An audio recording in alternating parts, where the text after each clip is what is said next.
रक्षा करना है, ये चार अलग अलग, वो मध्यम कोटि का है, यानी साधक है, सिद्ध नहीं है। तीसरा है जो थर्ड क्लास कहना चाहिए, अर्चायामेव हरे पूजामिया श्रद्धेयते न तद भक्तेषु चान्येषु स भक्तः प्राकृतः स्मृतः।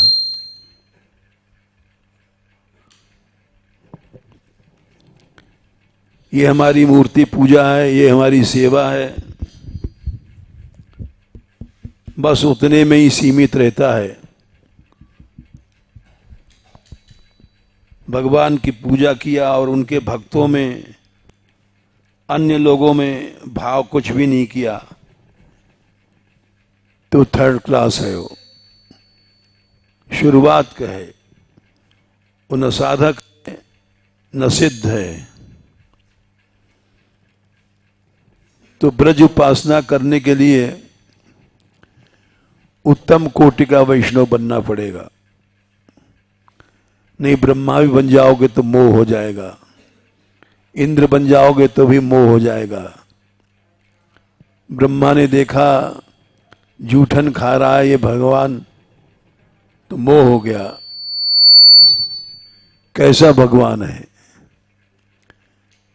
ग्वालन करते कौर छुड़ावत, ऐसा तो कोई भुक्खड़ भी नहीं करता, सबके मुंह के जूठन खा रहा है। और जूठो लेन सबन के मुखते अपने मुख में नावत, सबके मुंह से छीन छीन करके अपने मुंह में डाल रहा है। हा हा करके मांग लेते हैं और ग्वाल वाल नहीं देते हैं, अरे नंद के तेरी छाक अलग आ गई है 56 भोग की, उसको खा, बढ़िया बढ़िया माल है।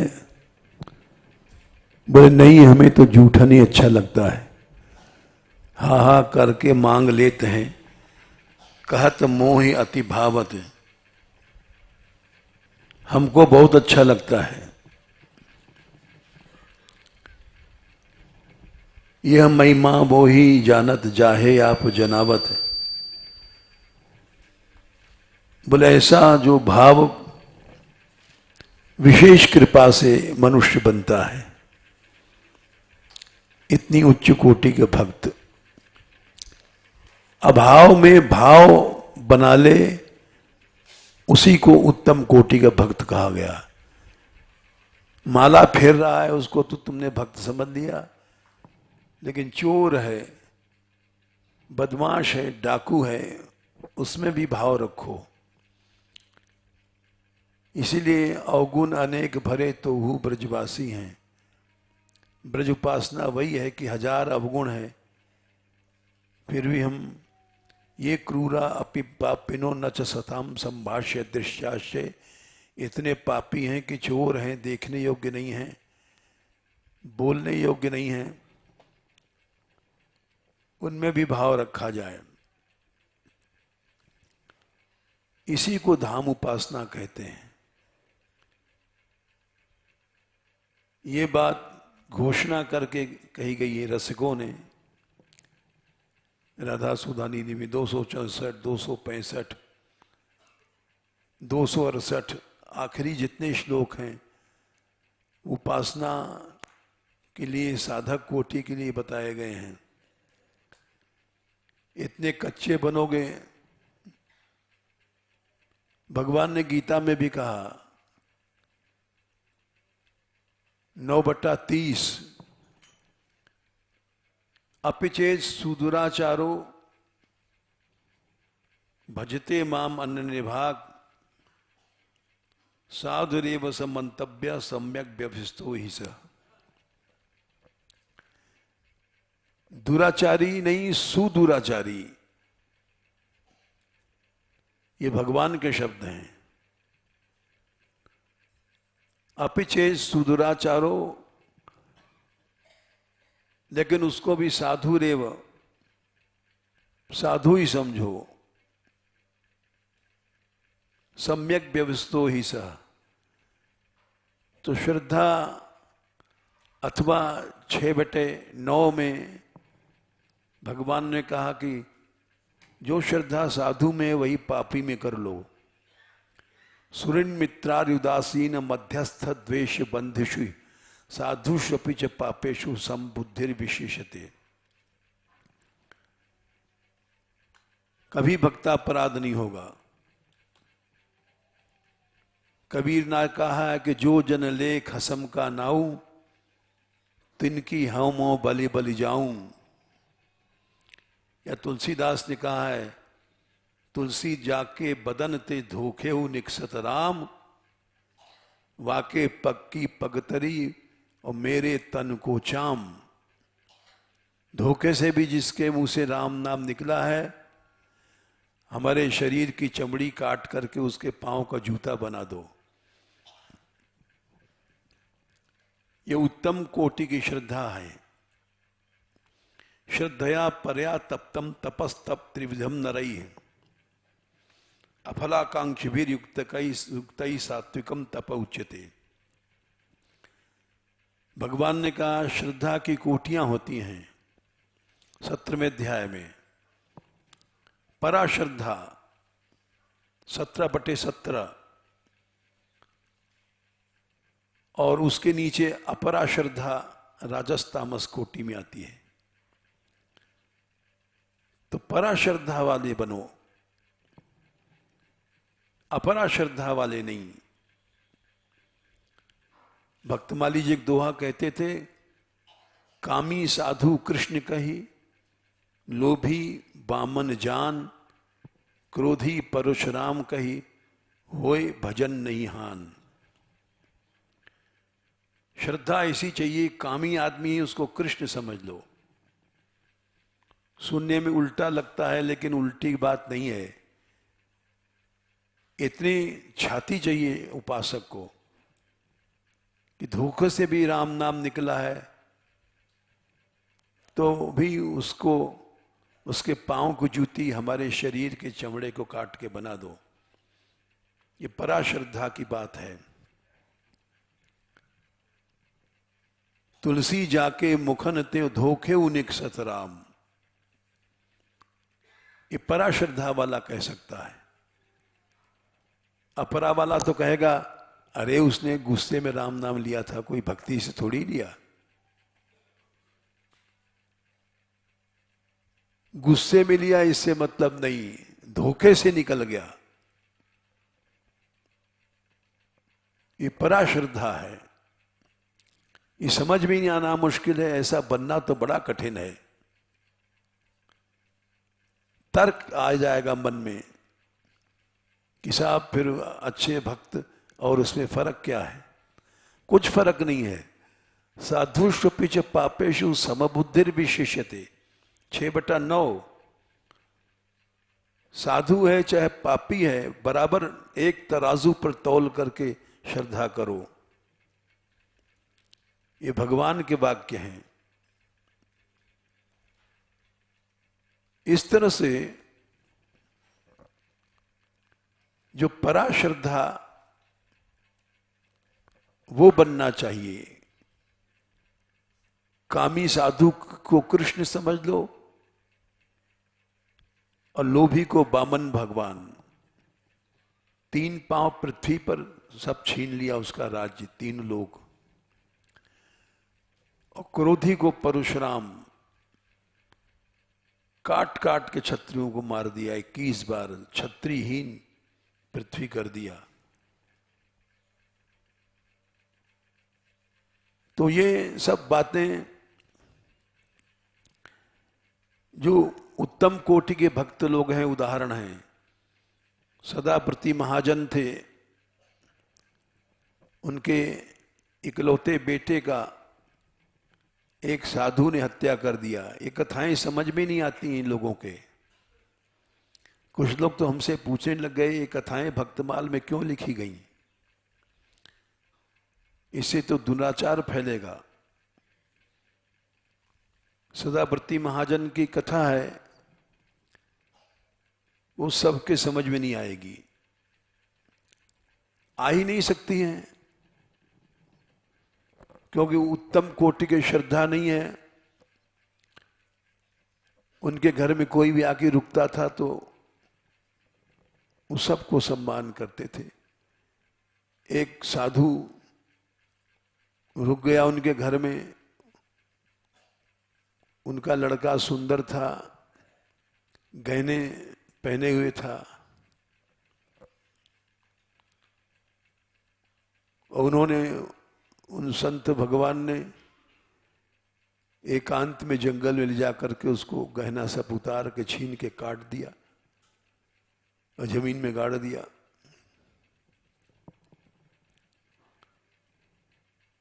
कोई आदमी देख रहा था, उसने जाकर के उनसे कहा कि तुम्हारे लड़के को उसी साधु ने काटा जिसको तुमने घर में रुका रखा है।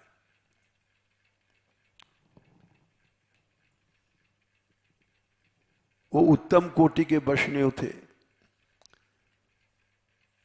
बोले अब कहा तो कहा, दूसरी बार कहेगा तो तुझको जेल में भेज देंगे। काटा तूने है और साधु का नाम लगा रहा है। वो घबरा गया और उसने कहा चलो हम दिखा दें तुमको। चले गए देखने और खोदा तो लाश मिली। तो बोले तेरे ऊपर मुकदमा दायर हो जाएगा, ये जगह वह तू बता रहा है ये तेरे ही काटा है। वो घबरा गया, उसने कहा हम कभी कभी नहीं कहेंगे।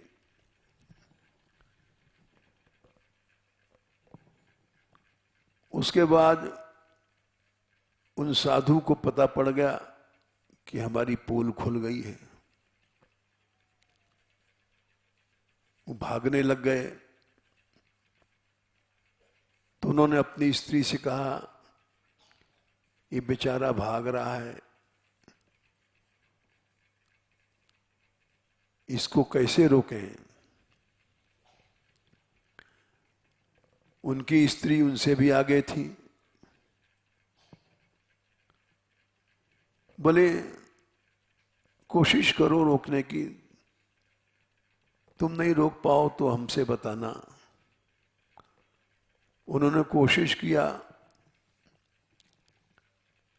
वो समझ गया साधु की हमको क्षमा कर दिया इन्होंने, लेकिन ग्लानि में वो जा रहा था। तो उनकी स्त्री बोली इसके रोकने का एक ही उपाय है कि हमारी एक ही लड़की, इसका इससे ब्याह कर दो। बोले वाह, फिर तो इसको ग्लानि दूर हो जाएगी। उन्होंने ब्याह कर दिया उसका। ब्याह कर दिया। उसके बाद चमत्कार हुआ। उन्होंने उसी संत के चरण धोए और चरणामृत पिलाया। मरा भया लड़का जी गया, कटा हुआ जुड़ गया। ऐसी उत्तम कोटि की श्रद्धा होगी तो चमत्कार क्यों न होगा। 100 बार भगवान को आना पड़ेगा। भगवान अनेक रूप में आएगा। ये कहा गया है भागवत में, ब्रह्मा जी ने कहा है। 3रा स्कंद 9वां अध्याय। हम लोग भागवत पढ़ते हैं, समझते नहीं है, क्या करें, श्रद्धा नहीं है, वैसा हृदय नहीं है समझने का। कथा रट के कह लेते हैं। ब्रह्मा जी ने कहा इसको भाव योग कहते हैं। त्वम भाव योग परिभावित हृदय सरोज। ब्रह्मा जी कहते हैं कि बेटा, भगवान की स्तुति में कह रहे हैं 11, 3, 9, 11, आप कहां रहते हो?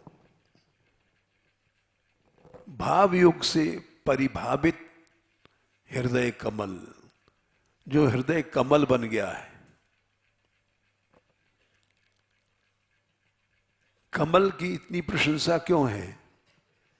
का माने पानी, अब मल माने गंदगी। कस्य मलम इति कमलम, पानी में कीचड़ है, सड़ी भई कीच, और उस मल को उसने सुंदरता में परिवर्तित कर दिया, वो कमल बन गया। सड़ी कीच में बदबू थी, काली काली सड़ी कीच, और कमल ने उसको सुगंधी में बदल दिया, सुंदरता में बदल दिया। लाल लाल कमल देखने में अच्छा लग रहा है, इसलिए कमल पूज्य हो गया। मल को इसने सुगंधी बना दिया, दुर्गंध को सुगंध, कुरूपता को सुरूपता, लावण्य, सब कुछ अच्छा बना दिया। बोलिए भगवान बन गया कमल। भगवान के चरण कमल, भगवान का कर कमल, भगवान का मुख कमल, सब कुछ बना दिया। तो वो हृदय, एक कमल शब्द की व्याख्या किया हमने, त्वम भाव योग परिभावित हृदय सरोज। उस हृदय रूपी कमल में भगवान रहते हैं, जो गंदगी को भावना में परिवर्तित कर देता है, अभाव को भाव में बदल दे। वो भक्त है उत्तम कोटि का। और बाकी तो घासलेट कंपनी है, हम लोग तमाम घूम रहे हैं, भक्त नहीं बन सकते। भाषण कर लेते हैं, लेकिन बक्की पंडित हैं। भाव योग से हृदय कमल बन जाए, कमल माने अभाव में भाव दिखाई पड़ने लग जाए, और दूसरे के अभाव को बदल के भाव बदल दे, उसको कहते हैं सरोज यानी कमल। दूसरे को भी श्रद्धावान बना दे, दूसरे को भी भावुक बना दे। एक उदाहरण देते हैं, सही उदाहरण। भक्तमाल तो खैर आंखों से नहीं देखा हमने, पढ़ा है, लेकिन एक आंखों देखी बात बता रहे हैं। हरि बाबा थे वृंदावन में, इनामी संत हुए हैं। जब वो आए थे 60 साल पहले, तो वो जीवित थे। उड़िया बाबा के आश्रम में रहते थे। उनका बड़ा नाम था, गंगा रोक दिया था, गंगा का पानी हरि बाबा का बांध बना हुआ है। वो खड़े होकर के कीर्तन करते थे, घंटा बजा करके चक्कर लगाते थे। उनकी स्टाइल ही अलग थी। तो वो जहां जाते थे, उनके साथ 30 आदमी साथ जाते थे, कीर्तन करने वाले, रास मंडली वाले। तो बॉम्बे गए थे 30 आदमी एक साथ। टिकट कटा, सबकी रिजर्वेशन हुआ। वहां से जब चले वापस, तो शाम को मथुरा में गाड़ी आई, रिसीव किया लोगों ने। उनका सत्संग होता था शाम को। वो खड़े होकर के बोलते थे, रास खड़े होकर देखते थे, ठाकुर जी को और कभी देखते नहीं थे। उनकी गर्दन टेढ़ी हो गई थी, हमेशा ऐसे झुकी रहती थी, कभी गर्दन ऊपर नहीं उठाया उन्होंने। ये हम सुनी वही बात नहीं, देखी वही बातें बता रहे हैं। और उनके कीर्तन में भी हम शामिल हुए थे। वो ऐसे ऐसे नाचते थे खड़े होकर के, चकई की तरह। उनकी स्टाइल अलग थी सबसे। हम यही देखने के लिए वृंदावन गए थे और सभी बातें सही मिली। खड़े रहते थे रास में, गर्दन की झुकी थी, कभी ऊपर नहीं देखते थे। ठाकुर जी के रास हो रहा है, ठाकुर जी के दर्शन ही नहीं किया उन्होंने आज तक कभी। ऐसा दैन्य था उनमें। विलक्षण संत थे। जब भी तो गंगा जी का प्रवाह रोक दिया बाढ़ में, सावन भादों में। उनके और बहुत से चमत्कार थे। तो वो जो बॉम्बे से उतरे, रिसीव किया लोगों ने, गाड़ी से आए वृंदावन, उनका सत्संग का समय हो गया। बाबा खड़े भय बोलने, बहुत धीरे बोलते थे, कान लगा दो। उस समय माइक वाइक नहीं था प्रचार में, जैसा अब तो साइंस का युग है। अब तो यहाँ बोलो सुनाई पड़ेगा, अमेरिका में फोटो भी जाएगी, इतना साइंस बढ़ गया है।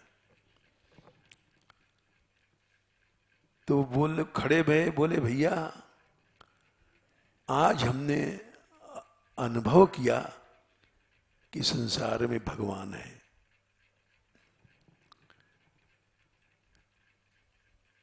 सब लोग आगे घुसे कि बाबा अनुभव बता रहे हैं।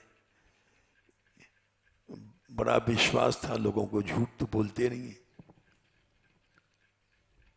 और अनुभव बता रहे हैं। आज तक कभी इन्होंने ये नहीं कहा हमको अनुभव हुआ, पहली बार कह रहे हैं। तो जल्दी जल्दी लोग आगे सर के लोगों ने कहा, बोले बाबा कि हम जब बंबई से चले गाड़ी में, तो हमको तो लोगों ने फर्स्ट क्लास जब अलग होता है, सेकंड क्लास अलग होता है, थर्ड क्लास अलग, पुराने जमाने की बातें हैं। फर्स्ट क्लास के डिब्बे में कोई नहीं बैठता था,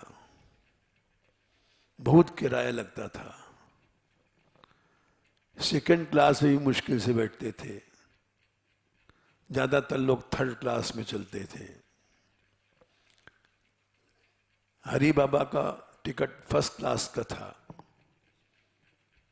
वो अकेले कंपार्टमेंट में बैठे। और अब गाड़ियां तेज चलती हैं, राजधानी एक्सप्रेस, फलानी एक्सप्रेस। जब 2-2 दिन लगते थे बंबई पहुंचने में। हर स्टेशन पे सेवक लोग पूछने आते थे बाबा को, पानी, कलेऊ, खाना, सुविधा, और उनसे पूछ के चले जाते थे।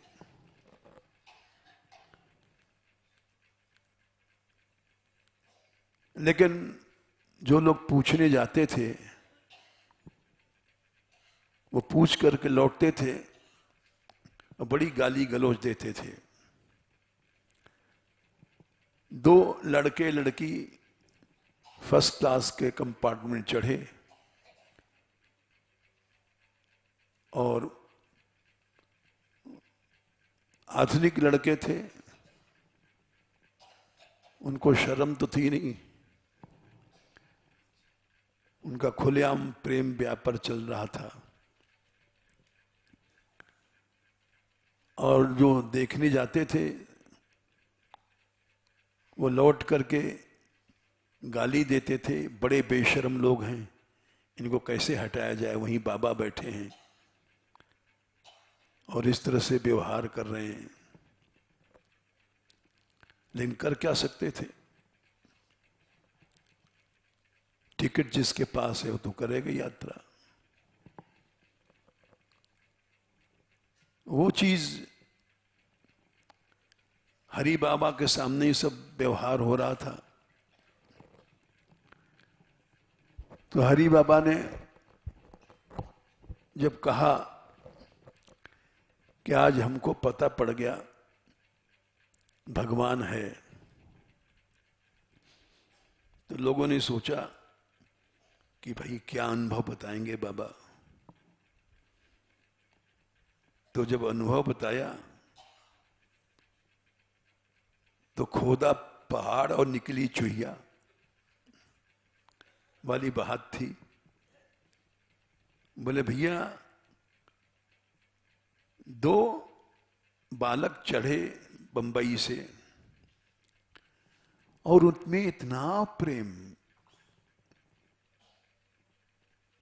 प्रेम, मैं समझ गया कि भगवान है संसार में। बिना भगवान के ऐसा प्रेम नहीं हो सकता है।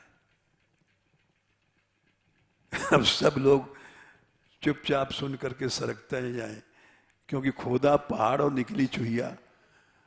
हमने उन्होंने समझा था भगवान है, कोई मुरली उरली सुना या मोर मुकुट दिखाई पड़ा। आई तो भाई निकला जिसको गाली देते थे। जिस दृश्य को देख करके लोग गाली देते थे और उस दृश्य को देख करके उन्होंने कहा भगवान है। तो इस भावुकता को कोई कैसे समझ सकता है? जो भी देखता था गाली देता था।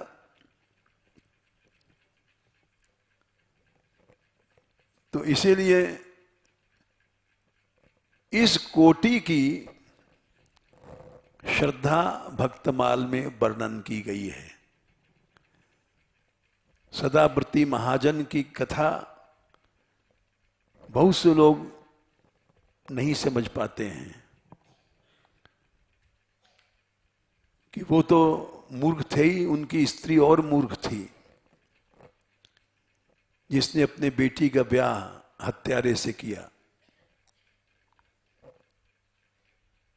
लेकिन चमत्कार हुआ, कटे अंग जुड़ गए और सिद्ध भक्त बोले गए।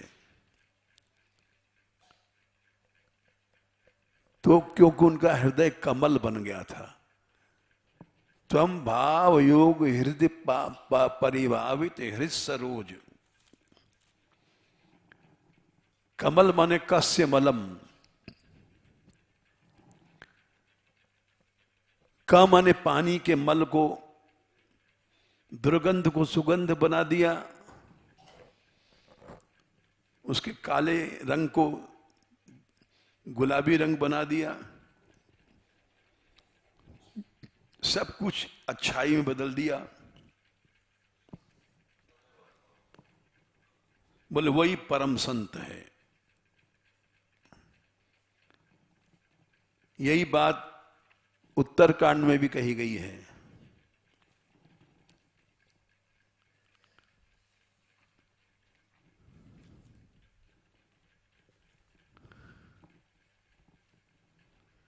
वहां पूछा है भक्त का लक्षण। राम जी से भरत जी ने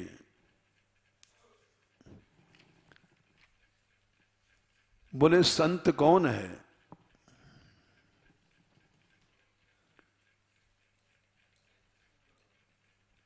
सुनो संत असंत, सुनो 37वां दोहा उत्तरकांड। संत असंतन कै अस करनी, जिम कुठार चंदन आचरनी।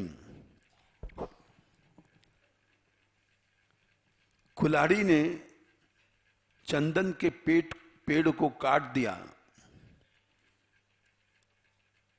बड़ा कीमती पेड़ होता है, एक चंदन सारे जंगल को चंदन बना देता है। जिस जंगल में चंदन एक होगा, बबूर कांटे का, वो भी चंदन बन जाएगा उसकी सुगंध से। तमाम वृक्ष, सारा जंगल चंदन बना देता है, एक ही पेड़। और हजारों सर्पों को ठंडा कर देता है। चंदन विष व्यापै नहीं, लपटे रहत भुजंग।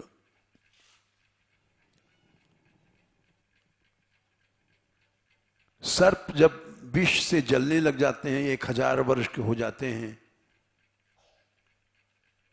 तो उड़ने लग जाते हैं। उड़ करके वो वहीं जानते हैं चंदन के पेड़ पर। वो इतना विष होता है उनमें।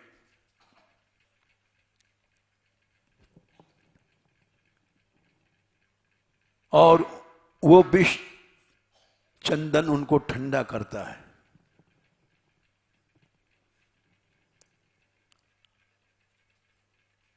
जो रहीम उत्तम प्रकृति, का करी सके कुसंग। चंदन विष व्यापै नहीं, लपटे रहत भुजंग। तो भगवान राम भी कह रहे हैं, उत्तम कोटि के भक्त कौन है? जो चंदन है, जो विष को ठंडा करके अमृत बना देगा।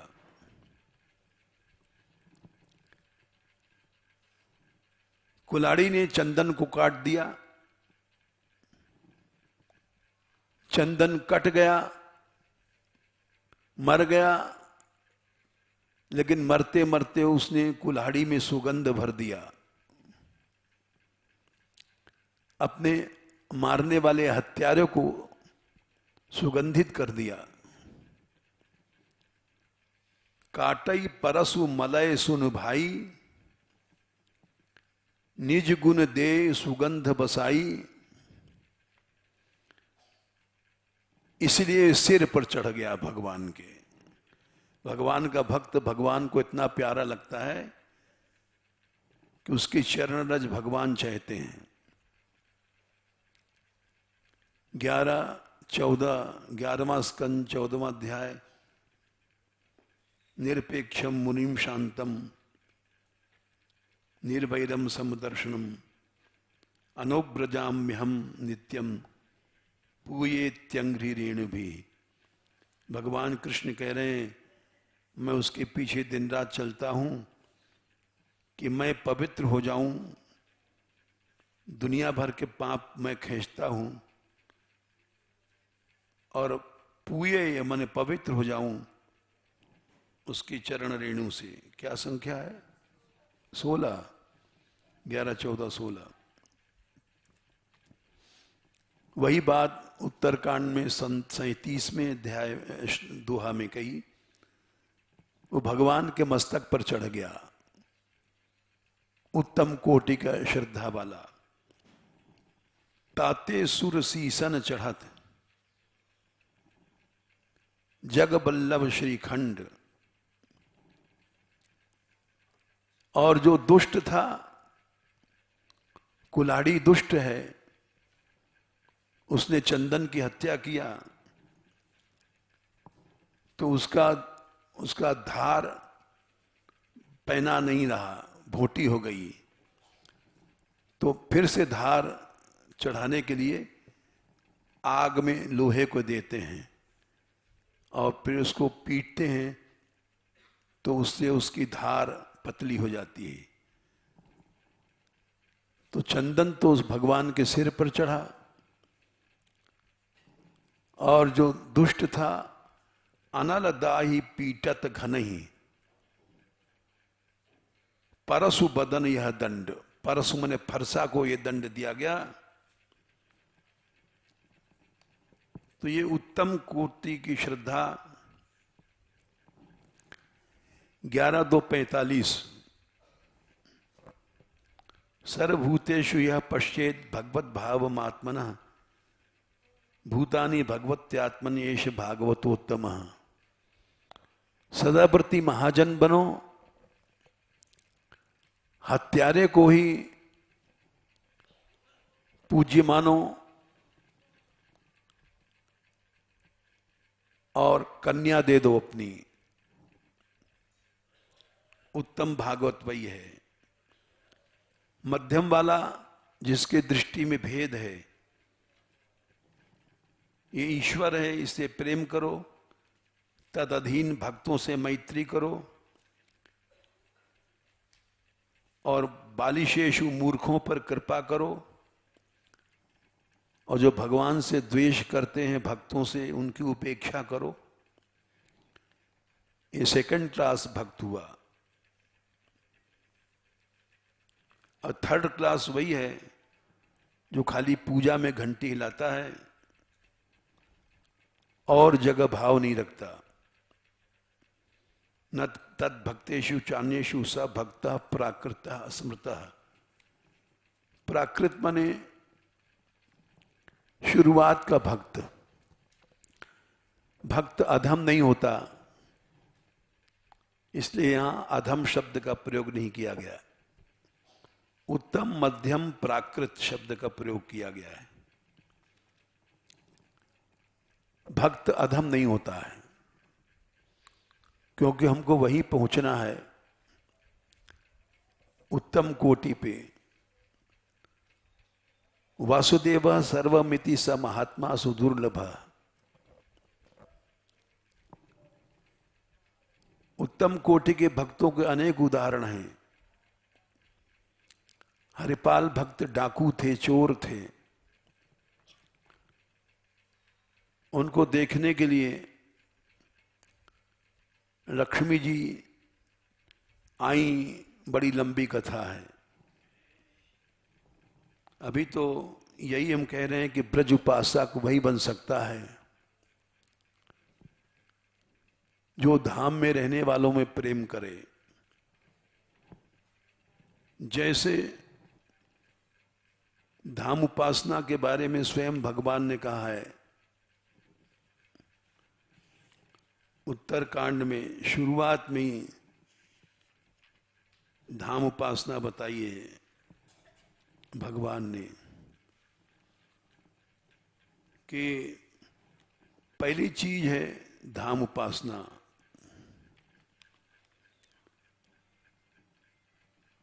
उत्तरकांड में धाम उपासना सबसे पहली क्यों बताई गई कि मनुष्य को सबसे पहले धामोपासक बनना चाहिए, क्योंकि धामोपासना में कठिनाइयां बहुत हैं। उत्तरकांड दोहा नंबर 4। धामोपासक बन गया और सर्वश्रेष्ठ बन गया, वैकुंठ से श्रेष्ठ बन गया।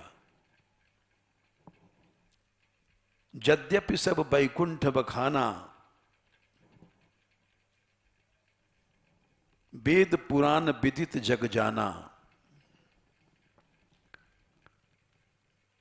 अब ये धामोपासना संक्षेप में बता रहे हैं। यद्यपि वैकुंठ का वेद पुराणों में विदित है, सर्वश्रेष्ठ धाम है वैकुंठ। विकुंठः विगतः कुंठा यस्मात्, जहां माया की कोई कुंठा नहीं है। विकुंठस्य भावः वैकुंठः। प्रवर्तते यत्र रजस्तमस्तयोः सत्वं च मिश्रम न च काल विक्रमम्। भगवान के नित्य धाम का भागवत में भी वर्णन आता है। न यत्र माया, माया है ही नहीं वहां। किमुता परे हरे, अनुव्रता यत्र सुरार सुरार्चिता। ये भगवान के धाम का वर्णन दूसरे स्कंद के अंदर जो चतुश्लोकी का उपदेश किया है भगवान ने, उसके पहले श्लोक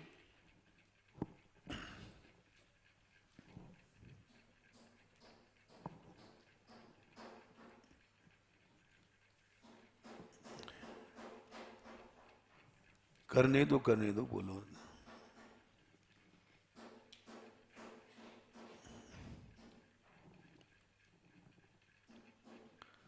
उत्तम कोटि के वैष्णव बनो। खट खट कर रहा है, हमारे सिर पर करे तो करने दो। ये संख्या है दूसरे स्कंद का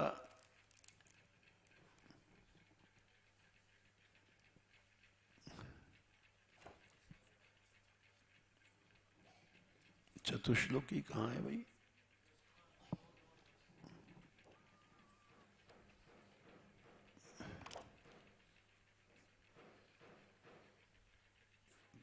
है? क्या?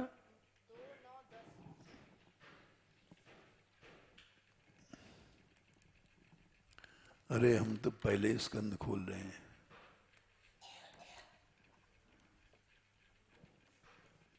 दो 9 10 नेत्र माया, माया नहीं है, फिर अपरे मने माया का परिवार कहां से होगा? राग द्वेष कुछ नहीं है। जहां भगवान के अनुव्रत भक्त लोग रहते हैं, देवता असुर सब उनसे डरते हैं, पूजा करते हैं, तो वो भगवत धाम है। अथवा तीसरे स्कंद में भी 15वें अध्याय में वैकुंठ का वर्णन आता है। तो यद्यपि सब वैकुंठ बखाना, वेद पुराण, ये पुराण का प्रमाण दिया। वेद का प्रमाण जैसा सत्यम ज्ञानम अनंतम यो वेद निहितम गुहायाम परमे व्योम सोष्णुते सर्वान् कामान् सह ब्रह्मणा विपश्चिता। ये वेद का प्रमाण है कि वो भगवान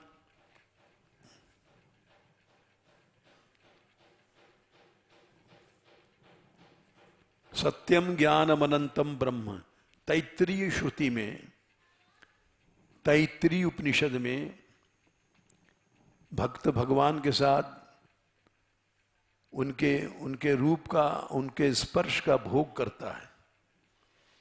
सत्यम ज्ञानम अनंतम ब्रह्म यो वेद निहितम गुहायाम, वो भगवान हृदय की गुफा में भी रहता है और परमे व्योमन मने भगवत धाम, आकाश के ऊपर बहुत अनंत ऊंचाई पर, उसको परमे व्योमन कहते हैं। सोष्णते सर्वान् कामान सह ब्रह्मणा विपश्चिता, सर्वान् कामान, सभी कामनाओं को ब्रह्म के साथ भोग करता है।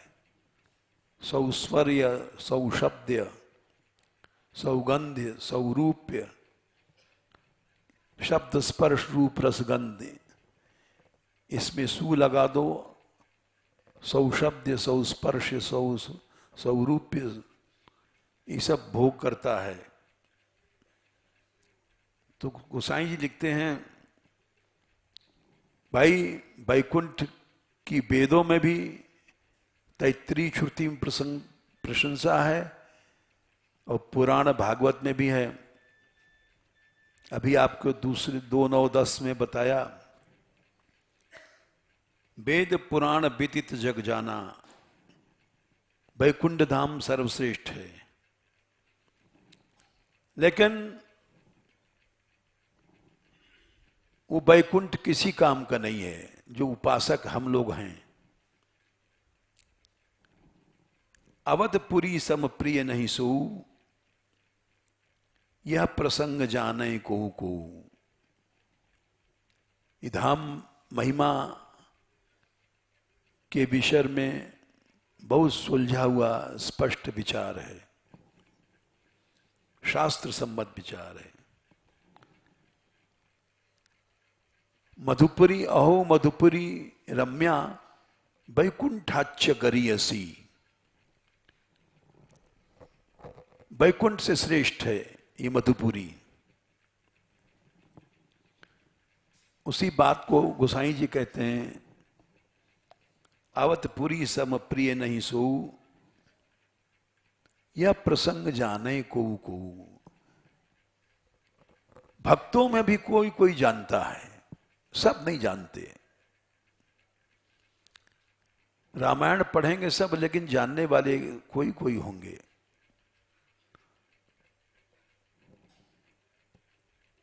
साफ साफ कह दिया, क्योंकि बहुत कठिन है। धामोपासना बड़ी सरल है और बड़ी कठिन है। यह प्रसंग जाने को बोले सरल तो इतनी है कि जन्मभूमि मम पुरी सुहावन। जन्म लीला गाओ, सब ब्रजवासी गाते हैं, बड़ी सरल है। मथुरा में याने जन्म लियो, गोकुल में घुरे नगारे री, या मोहन बंसी वारे ने जुलम करे डारे री। हाँ ठीक ठीक है। तो सरल तो इतनी है कि जन्म लीला सब गाते हैं, लेकिन जाने कोई कोई कोई कोई जान पाएगा इस धाम की महिमा को। सब आएंगे कहेंगे अरे वहां तो पंडा ससुर मांगे गारी दें। अभय अभाव देखता है हर प्राणी। यहाँ ये कमी है, वहां ये कमी है, ब्रजवासी ऐसा करते हैं, ब्रजवासी ऐसा करते हैं।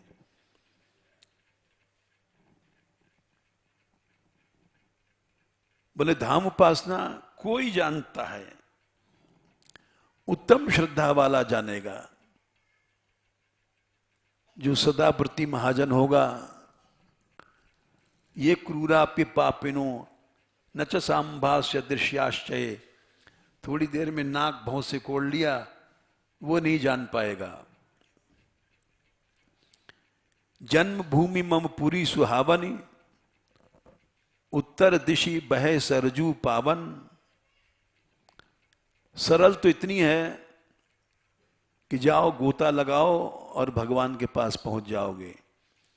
जा मज्जन्ते बिनहि प्रयासा, मम समीप नर पावहि बासा। वहां निवास करो धाम में, जमुना जी में जब सरजू में स्नान करो, भगवान के पास पहुंच जाओगे। लेकिन कौन पहुंचेगा? जिसका धाम में भाव होगा। अति प्रिय मोहि यहां के वासी, वहां के निवासियों से प्रेम करो। मम धामदा, नित्य धाम में पहुंच जाओगे।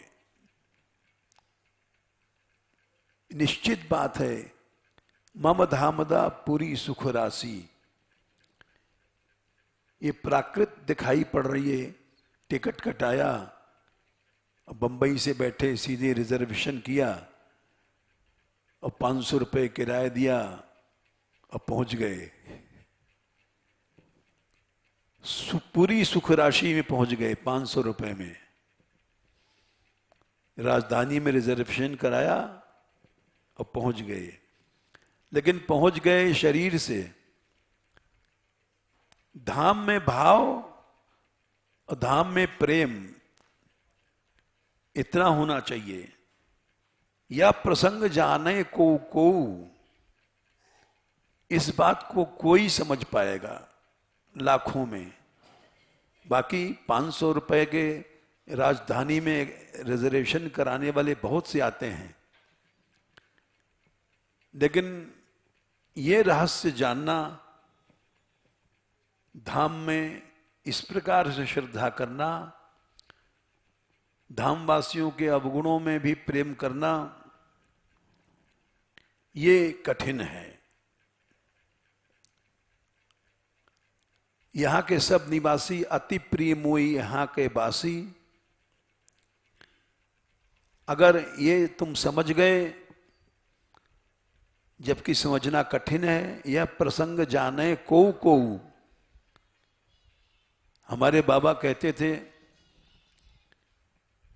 कि भाई बहुत दूर से लोग आते हैं यहाँ, साधु बन गए बंगाली, बहुत से सत्संग नहीं है, केवल मंत्र लिया, दीक्षा लिया, भिक्षा मांगने लग गए।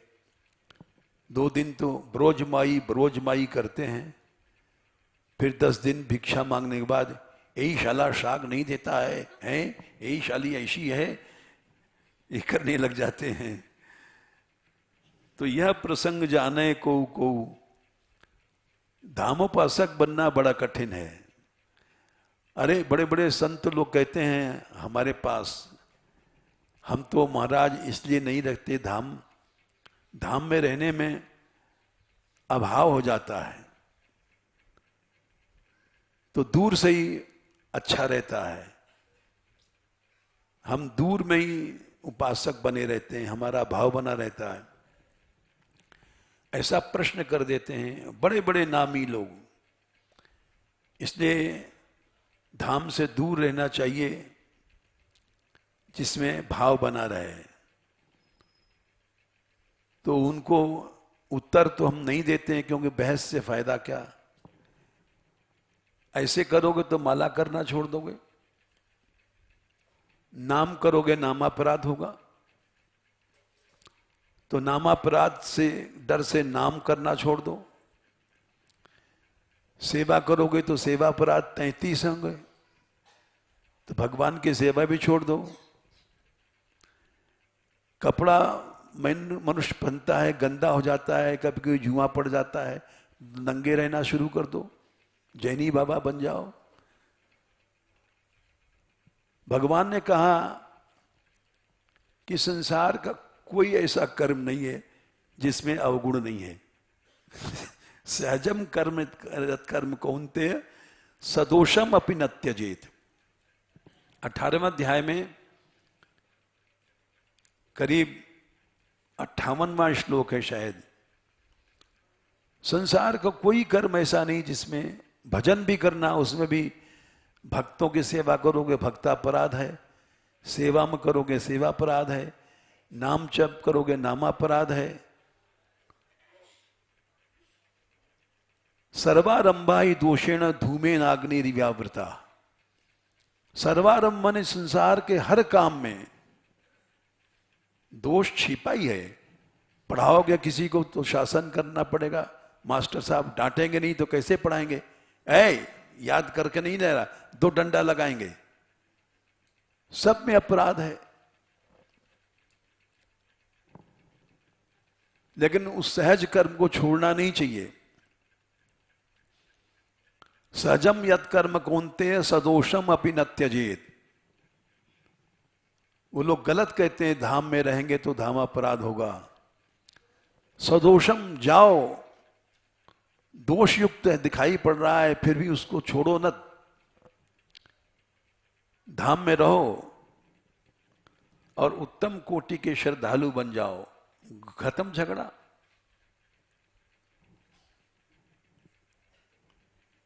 तो इसलिए क्यों मम धामदा पुरी सुख राशि, ये धाम तुमको उस नित्य धाम में पहुंचा देगा। इस विश्वास पे रहो। ये भगवान के शब्द हैं। मम धामदा पुरी सुख राशि। सब बंदरों ने सुना राम जी के मुंह से धाम की महिमा।